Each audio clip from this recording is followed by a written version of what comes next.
Hi, welcome to Go With Yin Yoga. I'm Judy, and today I have for you maybe a 30-minute practice about letting go. It is the metal season, and you may see above here, right about now, a card with a link to the metal element in case you're interested. You can go and look at that and come back, hopefully. We are wrapping up the 4 locks, which is part of yoga philosophy, basically about how to live a life in balance, something I think we probably all need. And today's is, I keep equanimity towards non-virtuous acts and traits. The intention that I'm offering to you is healing. So if you are in a season of grief, as I am, you'll notice Bandit is not here. Bandit has not been here for almost a month now. He is gone, unfortunately. If you are not in a season of grief, letting go perfectly aligns with the metal element, which is aligns with the season of fall. This is going to be a relatively short practice with a short meditation at the end, but longer holds, 5-minute holds of the poses. So gather up your props. I'm going to suggest a couple of blocks today and a bolster, and you can do this with no props whatsoever if you choose to. Go ahead and find yourself in a comfortable seated position. Begin to notice your breath and how it's appearing for you today.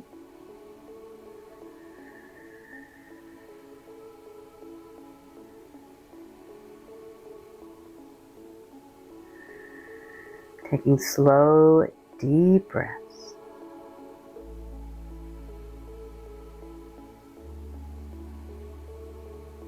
And yes, I really do hope to get out of filming in the bedroom soon, but we have a busy fall and I need to clean out the room that I used to film in.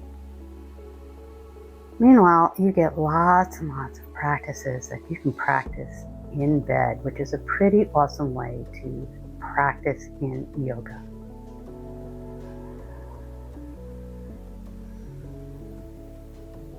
I'm going to scooch back just a little bit. We are starting with seated butterfly. And you can actually sit up on a bolster if you like. I have one behind me. But I'm going to suggest sitting on a block. You choose. Bringing the soles of your feet together, allowing your knees to fall out to either side. Your knees may be like this. That is perfectly fine, although if that's the case, you might want a couple blocks underneath your upper thighs. And on an inhale, spread your arms out into a T. Bend that right or left elbow, my right, your left, and then take your right arm underneath, bend that elbow, and bring your hands as close together as you can. This is eagle arms. And before you do all that, actually, you may want to put a block on your feet. You can stay upright like this, in which case you don't need the block, or you can come down, place your elbows onto the block, and your head on your hands.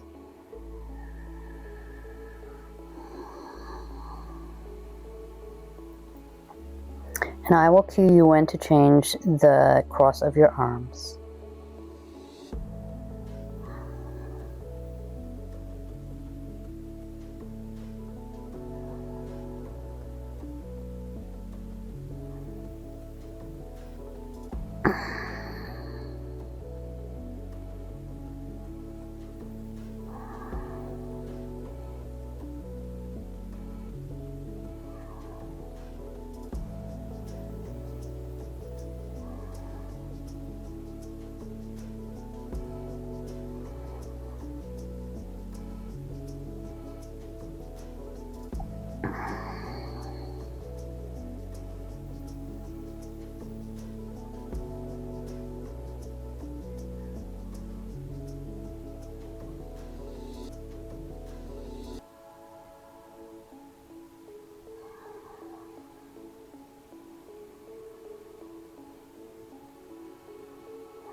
If you'd like to use a mantra during these longer holds, the very simple let go is a great one.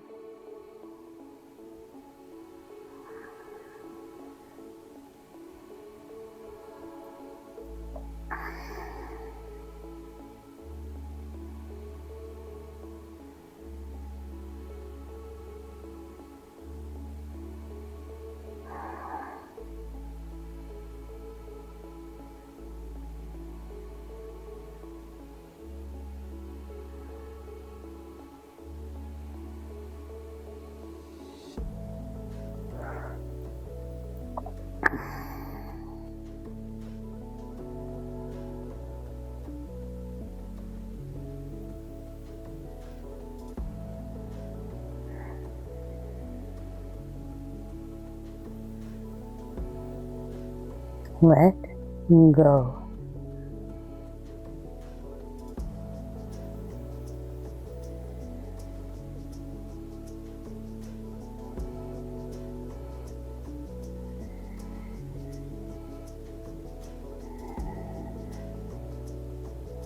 And if you do have your arms in your arms, go ahead and come back upright. Spread your arms out into a T. This time bend your right elbow. Bring the left elbow underneath. Bend that. And take your hands as close together as you can get them.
Our lung and large intestine meridians run along the inside and the outside of our arms. They are the organs that are associated with the metal element. So you can see how using eagle arms in this pose is helping to get into that metal element in our lung and large intestine meridians.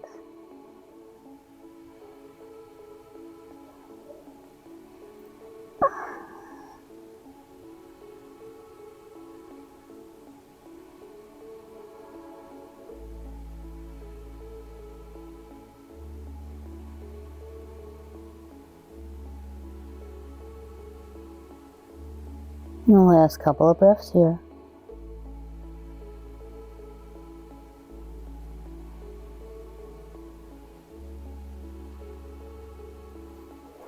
And slowly unwind your arms, remove that block.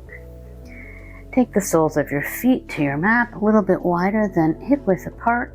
Lean back a little bit on your hands, and let your knees fall from side to side, which is called windshield wipers. Just beginning to move some energy that might have been stuck in that longer hold.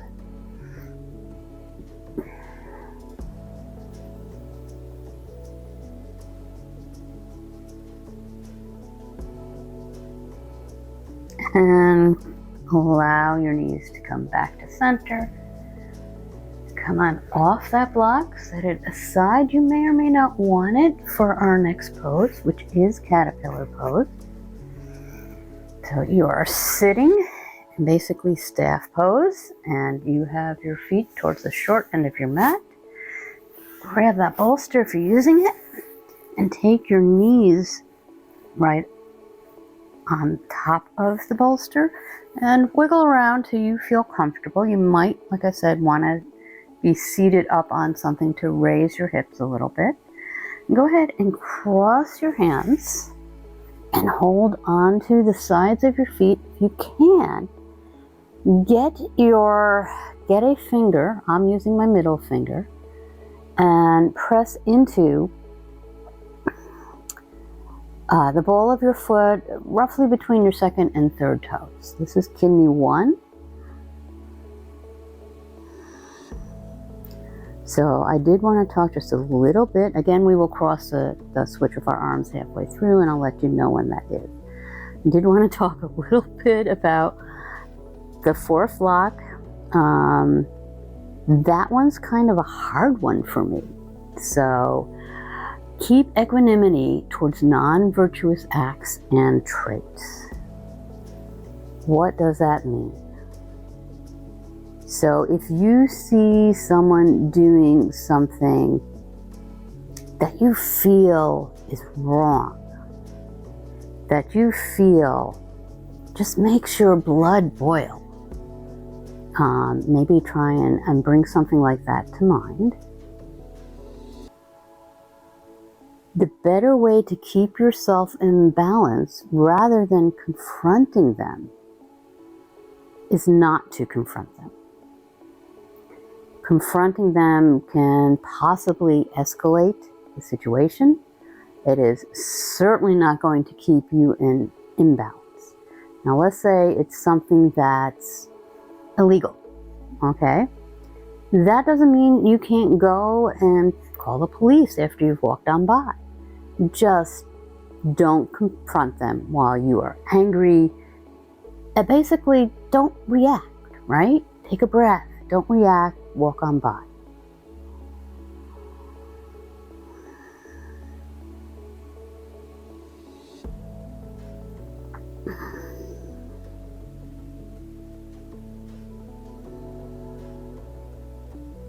Kidney 1 is great for energy. That's why I encourage you to go ahead and hold on to that.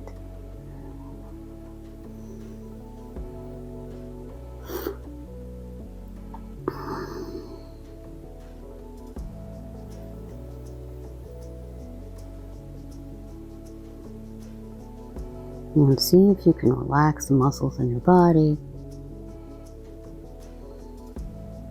especially in your legs. You're going to feel this across your shoulders, and that's okay. That's actually the whole purpose of crossing your arms like this. And go ahead and switch. So the cross of your arms is the opposite way. Perhaps pressing into kidney 1 again.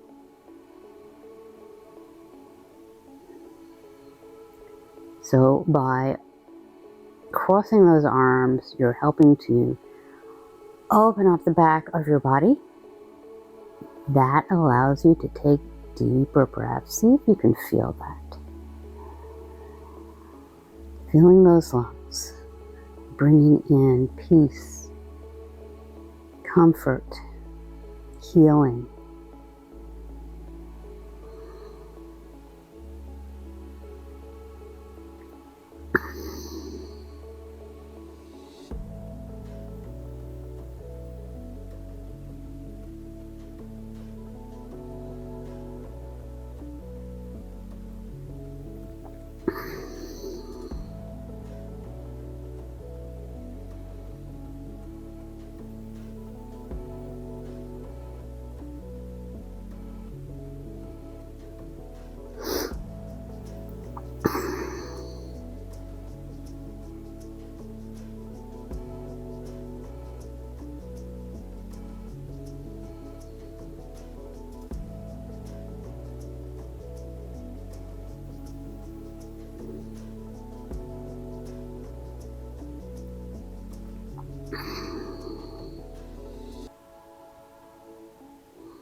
Again, notice muscles that are really just crunching up, and see if you can soften them with your breath.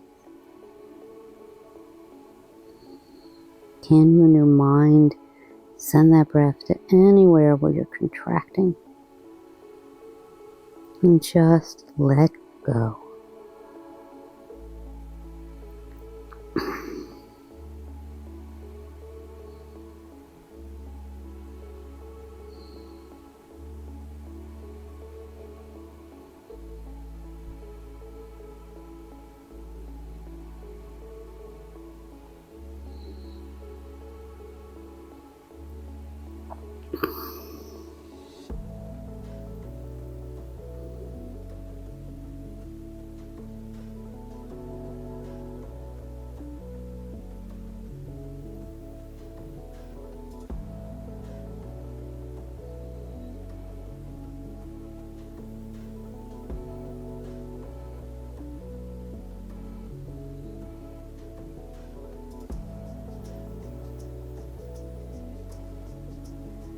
Last couple of breaths here. You go ahead and slowly walk your hands back by your hips. Take that bolster out from under your knees, although you can, if you choose, just leave it there and move into Savasana. But I want to also show you a different way to come out of your caterpillar pose.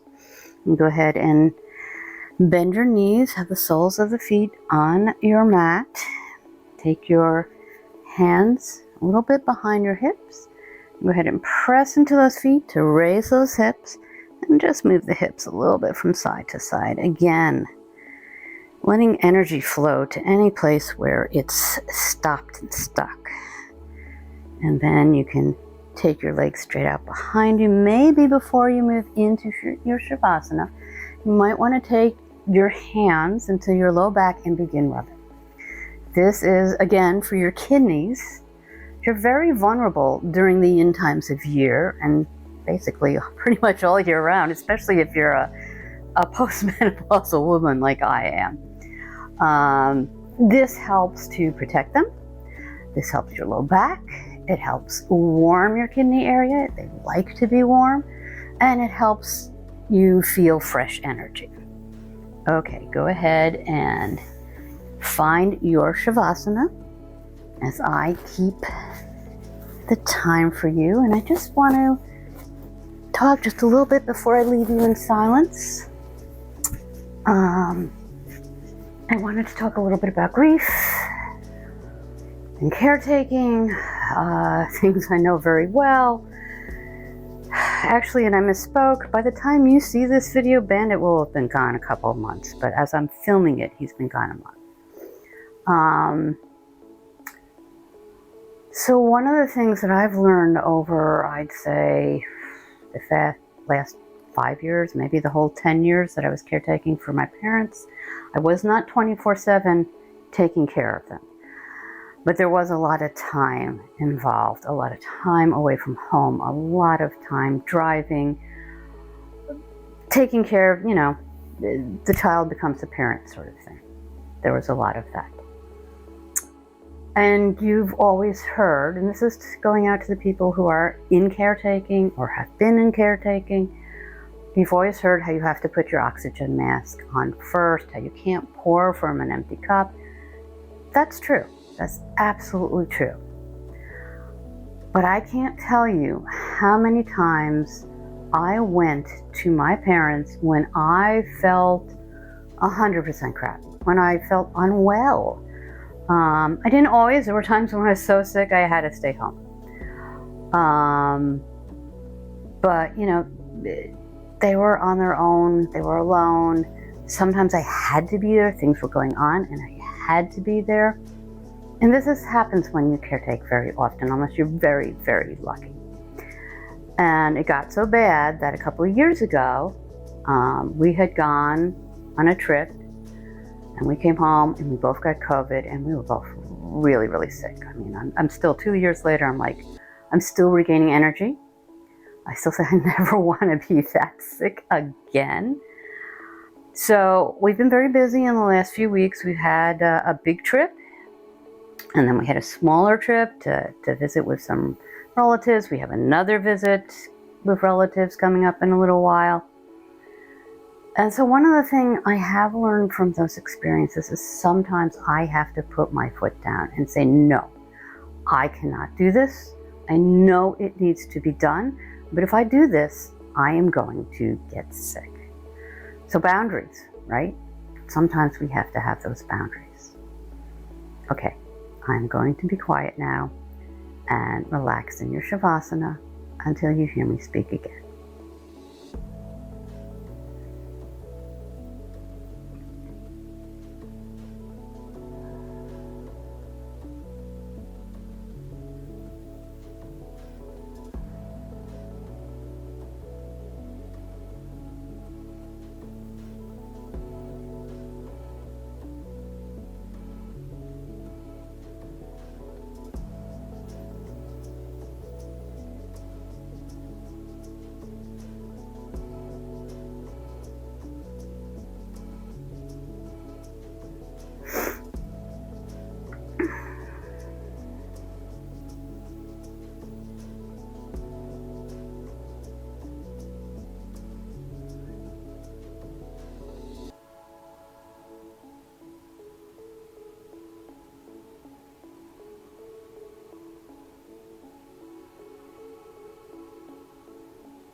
You can continue to stay in Savasana for as long as feels right to you and your body. If not, in your own way and in your own time, join me in a seated position. We are going to do a very short meditation. You can be laying in Savasana to just receive that, or you can be sitting up. It's your choice. And I invite you to close your eyes if that's comfortable and safe for you to do. And again, notice your breath. Allow that breath begin to be soft and deep.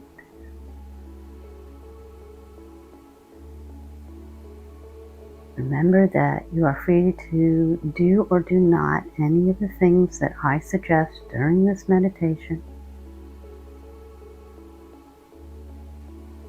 And I invite you to see a warm, healing light coming down from the sky, coming in through the crown of your head, feeling your head, your arms, your hands, in your upper body, your stomach, your legs, your back, and your feet. Filling every space within your body with warm, healing energy. Getting into the cells, every single cell. Now that your body is just completely filled with that warm, healing energy, imagine the same energy is at the same time surrounding the outside of your body. Sending warm, healing light into the space around you, your energetic field. Maybe feeling a deep sense of calm or warmth.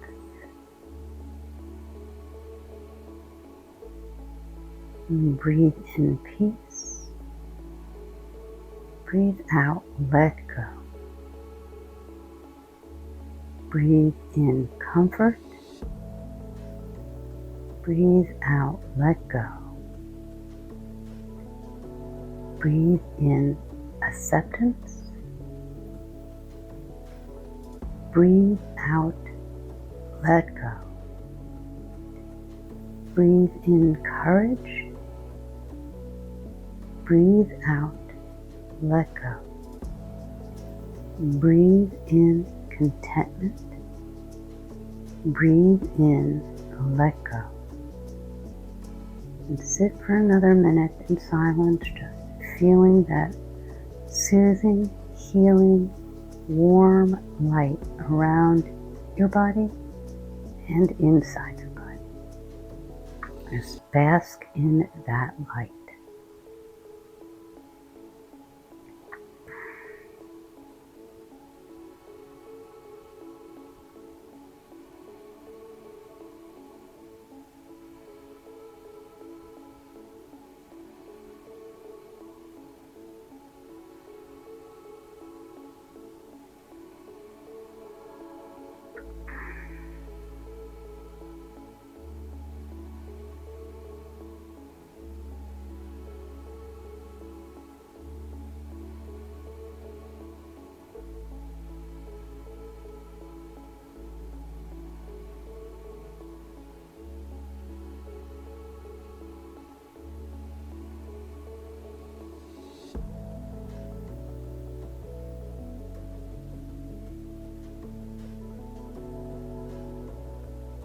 Feel free to stay seated in that healing light as long as you'd like to. But if you are moving into the rest of your day, go ahead and bring the inside and the outside healing into your heart. Taking your hands to your heart for a few breaths. Feeling calm, feeling content, feeling grounded, feeling supported. And go ahead and press the palms of your hands together. And bring your thumbs into your heart center, pressing deeply there, bowing your head slightly over your hands. May you be healthy. May you be happy. May you be free from pain and suffering. And may you feel your healing begin.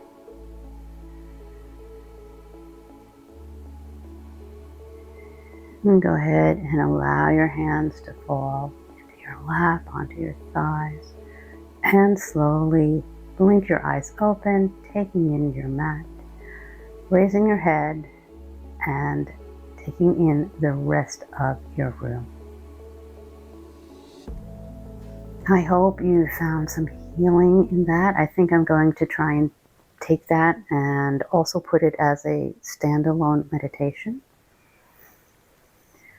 If you enjoyed this video, this practice, go ahead and please hit the like button. It helps more people find free yin yoga. And if you'd like to practice with me again, you can go ahead and subscribe and hit the bell. I'm going to talk a little bit about Bandit. So if you don't have a dog, you might want to just go ahead and fast forward until the end of the video where some practices will be put up so that you can add on a practice. I just wanted to speak a little bit about him to those people who have dogs. So I don't remember if, I know at some point I shared the fact that Bandit most likely had cancer.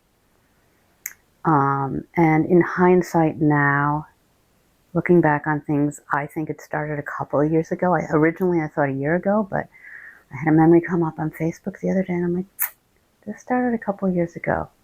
Everything was really subtle. He went to the vet all during this time. He had blood work done, so it was really subtle. He just suddenly one day, it wasn't suddenly, it was gradually, he didn't want to walk in certain places.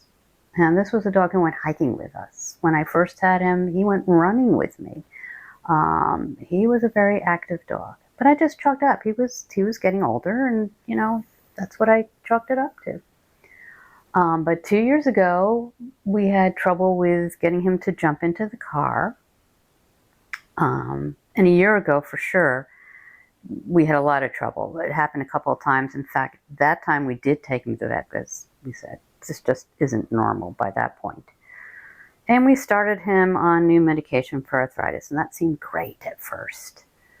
And at the time, he also had this weird growth on his foot. It didn't seem to bother him, though. It was in a really awkward place, so the vet didn't recommend surgery at the time. So that's this year, basically. And the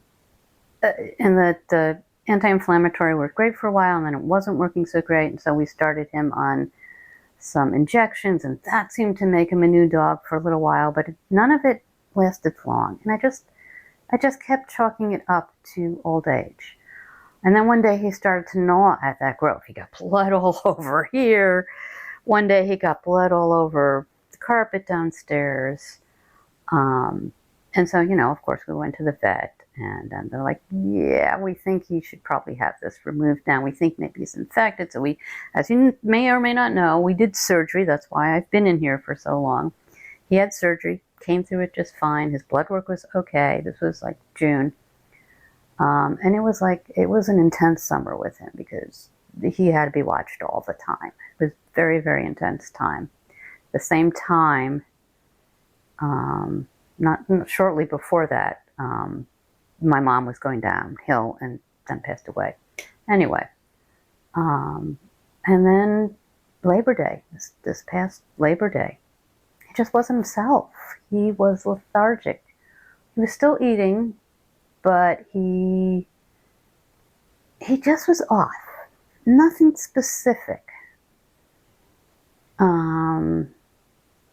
And so we went to the vet, and they did blood work, and suddenly all sorts of things wrong with him. But nothing seemed terribly dire, and they suggested that we do some antibiotics. So we did that, and it's like a week went by, and he wasn't getting better. He happened to have an appointment with his cardiologist the next week, and so he suggested that we get a abdominal ultrasound to see if there was something else going on, possibly cancer. And sure enough, it came back. It can't be definitive. He had a mass on his spleen. This is very common, unfortunately, these days. And in order to biopsy it, to get a big enough sample to biopsy, you have to remove the spleen. And by that point, he just had too many things wrong with him. He was 16-ish years old. We don't really quite know exactly how old he was, but we knew we had him for 9 years. And so we knew he was around 16, maybe older. And in fact, at the time we were going through all this, we had this big trip planned, and we came close to doing the surgery. And a lot of dogs do it, so I don't want to put you off of that. They remove the spleen. A lot of dogs, you know, they do it, and they come through it just wonderfully. But I talked to his cardiologist, I talked to his regular vet, and they both said, yeah, we don't recommend that he have surgery. And pretty much day after day, he got weaker and weaker. I was carrying him up and down the stairs, like, you know, every hour so he could go outside. He needed to go outside a lot. Yeah, and then we made that final decision. So I always share sorry. It's still really, really hard. Especially since every animal we've lost up to now, we've been married just about 40 years. And every animal we've lost, we've always had another one, and now we don't. And that's really hard for me. Anyway, the only reason I share all of this is I knew nothing about spleen cancer and splenectomies before this happened. So I just share the story. Maybe it will help somebody else. Listen to your intuition. You know your animal the best. You know, we didn't know a year ago that something was wrong, really. We chalked it all up to old age. Animals are really, really good at hiding pain.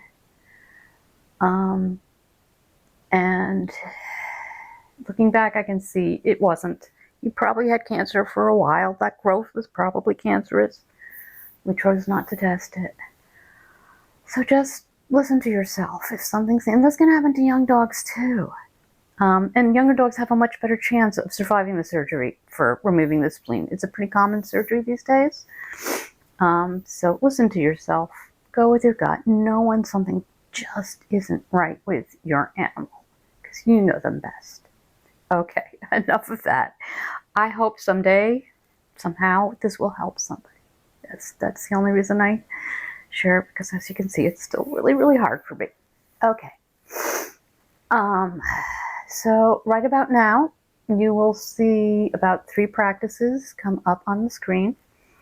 They are the first 3 locks, and that is be friendly, be compassionate, and be inspired. And so if you haven't seen those, I highly suggest you might want to check those out as well. Thank you so much, and have a wonderful rest of your day or evening.